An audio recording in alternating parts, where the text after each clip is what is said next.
دور موجود کے اندر کہتے ہیں کہ سب سے بڑا بم جو ہے وہ معیشت ہے۔ کسی قوم کی اگر معیشت کمزور ہو گئی، اقتصادی حالت پتلی ہو گئی، آج کے گلوبل ورلڈ میں اس کی کوئی عزت اور کوئی توقیر نہیں رہتی۔ میں کہتا ہوں یہ ضابطہ آج سے نہیں ہے، یہ جاہلی نظم جو موجودہ مہذب دنیا کے اندر یہ جو جاہلی قانون اور ضابطہ ہے، یہ جاہلیت کے زمانے سے لے کے آج تک ہمیشہ کار فرما رہا ہے کہ جس کے پاس چار ٹگے ہوتے ہیں اس کی بات بھی غور سے سنی جاتی ہے، اور جس کے پاس دولت نہیں ہوتی اس کی سمجھداری پر مشتمل باتوں کو بھی حفوات کہہ کے رد کر دیا جاتا ہے۔ اور اگر آپ کے گھر میں دانے ہیں تو آپ کے کملے بھی سیانے ہیں، اور اگر آپ کے پاس کچھ نہیں ہے اور آپ فصاحت و بلاغت کے امام ہیں تو آپ کی بات کی کوئی اہمیت نہیں ہے۔ عربی کا ایک شعر ہے کہ فصاحت و صحبان و خط و ابن مکلا و حکمت و لقمان و زہد و ابن ادہمی اذا اجتمعت فی المرء والمرء مفلس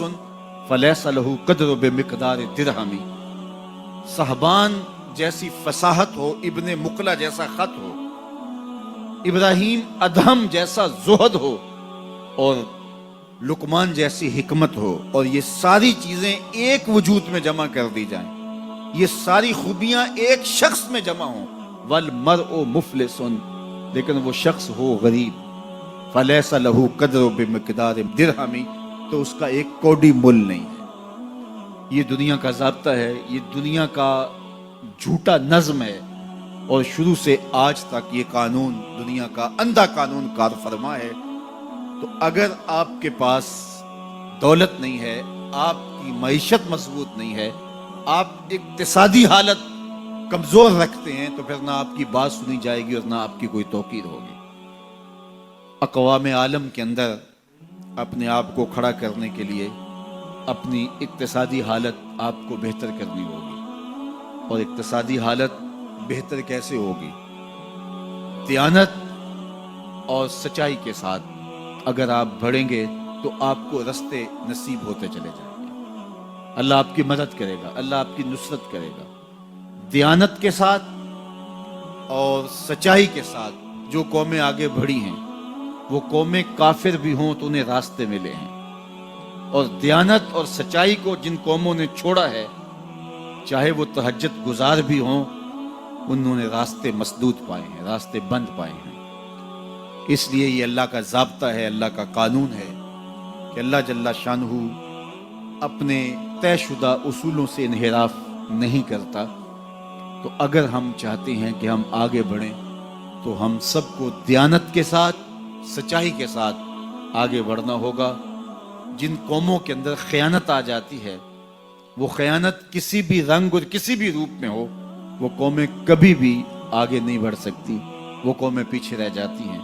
اور جو قومیں سچ کی بجائے جھوٹ کو فن سمجھ لیتی ہیں اور وتیرہ بنا لیتی ہیں، وہ قومیں بھی برباد ہو جاتی ہیں اور اپنی عزت کھو دیتی ہیں۔ آج دنیا کے اندر اگر ہم نے عزت کو حاصل کرنا ہے تو ہمیں دیانت اور سچ کو تھامنا پڑے گا۔ میں یہاں بیٹھ کے یہ بات کر رہا ہوں، میری بات آپ تک اور سوشل میڈیا کے ذریعے کچھ لوگوں تک تو پہنچ سکتی ہے، لیکن میں اس کے باوجود یہ بات اس لیے کر رہا ہوں، کم از کم جو میرے حصے کا کام ہے اس سے تو میں عہدہ برا ہو سکوں، اور آپ بھی اپنے حصے کے کام سے کبھی بھی غافل نہ ہوں۔ آج ایک مزدور جو 8 گھنٹے کام کرتا ہے، اس کے سر پہ مالک کھڑا نہ ہو تو وہ خیانت کرے تو اسے سوچنا چاہیے کہ اس نے اللہ کو جواب دینا ہے، اور اس کی کمائی میں کبھی بھی برکت نہیں ہو سکتی۔ تو جو جہاں کھڑا ہے، چاہے وہ مزدور ہے، چاہے وہ سرمایہ دار ہے، تو اس کو خیانت اور جھوٹ کے ساتھ آگے نہیں بڑھنا ہوگا، بلکہ اس کو دیانت اور سچائی کے ساتھ آگے بڑھنا ہوگا۔